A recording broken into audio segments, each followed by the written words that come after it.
Despite the issuance of a temporary protection order by a local court, the Philippine National Police or PNP remains unfazed in achieving its goal of locating and eventually arresting Kingdom of Jesus Christ or KOJC leader Apollo Quiboloy and the other subjects of the warrant.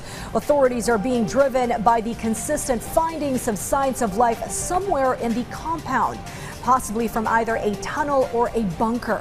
Patrick De Jesus has the full story. The PNP stands by its information that KOJC leader Apollo Quiboloy remains inside the KOJC compound. They reportedly continue to detect signs of life beneath the compound using their underground tracking device. According to the PNP, there might be a secret tunnel or bunker where Quiboloy is currently hiding, and they are now trying to identify the entrance or passageway leading to it. Nabalita na po ito dati pa na talagang itong si Pastor Quiboloy ay mahilig talaga na magpagawa ng mga bunker na ito, at yan ang binabantayan natin dahil base sa information nga po natin na itong tunnel po na ito ay tatagos hanggang doon sa kanyang hangar, at yan po yung binabantayan natin para siguraduhin na hindi po makakatakas itong mga subjects ng warrant operation. Additional police forces have been deployed with officers coming from Police Regions 10, 12, and 13 as augmentation. This because the 2,000 police officers deployed from the Davao region are not enough to search the 30-hectare compound. Because talagang tinitingnan bawat area talaga. And police officers are also human beings. They need to rest and sleep din also. So dapat nagre-relivo tayo. So we need support from other PNP units.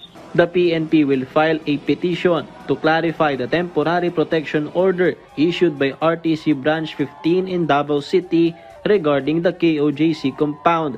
According to DILG Secretary Benhur Abalos, the order only requires the removal of police barricades around the compound, which does not hinder the freedom or security of KOJC members. For the Secretary, the court order does not include a directive for the PNP to leave the KOJC compound. Therefore, the operation to serve the warrant of arrest against Quiboloy and other accused individuals will continue, and the authorities are reportedly close to finding them.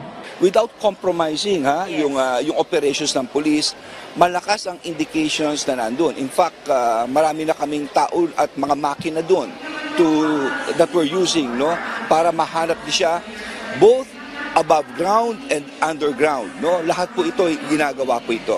Barricades set up by both the police and KOJC followers are now removed, wherein north and southbound lanes of Carlos P. Garcia Highway in front of the KOJC compound are open to traffic. Meanwhile, the Police Regional Office 11 has denied the rumor that they would blow up a cathedral in the KOJC compound if Quiboloy does not comply with the ultimatum to surrender.